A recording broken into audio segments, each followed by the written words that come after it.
नागपुरात दुपारी झालेल्या मुसळधार पावसानंतर शहरातील अनेक भागांमध्ये पाणी साठल्याची समस्या कायम आहे। विशेषतः स्वावलंबी नगर परिसरातील इनर रिंग रोडवर रात्री 8 वाजेपर्यंतही पाण्याचा निचरा काही झालेला नाही। दुपारी 2च्या सुमारास पाऊस कमी झाला असला तरी तब्बल 6 तास उलटल्यानंतरही रस्त्यावर अशा प्रकारे पाणी तुंबून आहे। त्यामुळे नागरिकांमध्ये रोष पाहायला मिळतोय। परिस्थिती लक्षात घेत इनर रिंग रोडवरील काही भाग वाहतुकीसाठी बंद ठेवण्यात आलाय। पावसामुळे निर्माण झालेल्या या परिस्थितीचा आढावा घेतला आमचे प्रतिनिधी प्रवीण मुधोळकर यांनी। आज मंगळवारी जो पाऊस झाला तो 180 मिलीमीटर होता आणि आता 8 वाजले रात्रीचे हा पाऊस जाऊन जवळपास 6 तास झाले। पण 6 तासानंतर सुद्धा पाणी जे आहे ते रिंग रोडवरती आपण पाहू शकतो जमा आहे। स्वावलंबी नगर चौक आहे हा आणि स्वावलंबी नगरचा इनर रिंग रोड याचा एक भाग अद्यापही बंद आहे।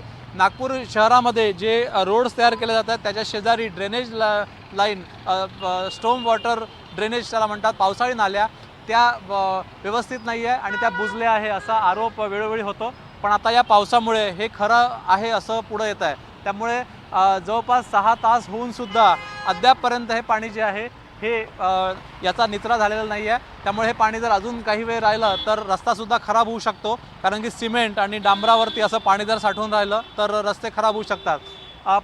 पाणी जे इथं जमलं जेव्हा पाऊस आला तेव्हा पाण्याचा मारा इतका जास्त होता की इथे पावसाने या रोड जो आहे हा सुद्धा इथून उखडून गेला आहे आणि इथे हे जे इथे भाग दिसतोय इथे या ठिकाणी पाईपलाईन टाकण्यासाठी हा भाग खोदण्यात आला होता, नंतर तो बुजवण्यात आला। पण व्यवस्थित न बुजवल्यामुळे काँक्रिटीकरण न केल्यामुळे हा सगळा भाग जो आहे हा उखडला गेलेला आहे। स्थानिक नागरिक माझ्यासोबत आहे, त्यांना विचारूया, हो काय सांगाल, हे सगळं उखडून गेलं आहे भाग? खरंच खूप लाज वाटते। देवेंद्रजीचा हा मतदारसंघ आहे, देवेंद्रजी करोडो रुपये देतात, पण नालायक ठेकेदार वर्षभर दीड वर्ष काम करत नाही। आज तुम्ही बघितलं असेल सोमलवार शाळेत जर एखादा मुलगा वाहून गेला असता तर देवेंद्रजींना उत्तर देणं मुश्किल झालं असतं, पण त्या ठेकेदारांना लाज नाही।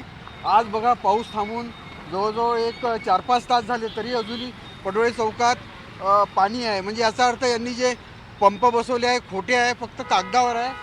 एक पण पंप याचा अर्थ चालत नाही। करोडो रुपये हे वाया गेले असं वाटते। आमच्या बिल्डिंगमध्ये सगळ्या दुकानामध्ये 1-1.5 फूट पाणी ह्या बाजूच्या पार्वती कॉम्प्लेक्समध्ये घुसलेलं आहे। खूप वाईट परिस्थिती वाटते। देवेंद्रजीने याच्यावर खरंच लक्ष द्यायला पाहिजे। हा जो भाग आहे दक्षिण पश्चिम मतदारसंघ आहे हा विधानसभेचा, मुख्यमंत्री देवेंद्र फडणवीस हे इथचे आमदार आहे, त्यामुळे नागरिकांचा रोष जो आहे तो स्वाभाविक आहे। त्यामुळे हा स्वावलंबी नगरचा परिसर आपण पाहू शकतो। एक साईड म्हणजे हिंगण्याकडून इकडे छत्रपतीकडे जाणारा हा जो रस्ता आहे हा आता 6 तास झाले, 8 वाजले रात्रीचे, तरी देखील हे पाणी जे आहे हे उतरलेलं नाही आहे। त्यामुळे आता या परिसरामध्ये ज्या पावसाळी नाल्या आहेत त्या केव्हा स्वच्छ केल्या जातील, त्या लेवलमध्ये केव्हा आणल्या जातील, हा खरा प्रश्न आहे। व्हिडिओ जर्नलिस्ट विनय शुक्लासह प्रवीण मुधोळकर, NDTV मराठी, नागपूर।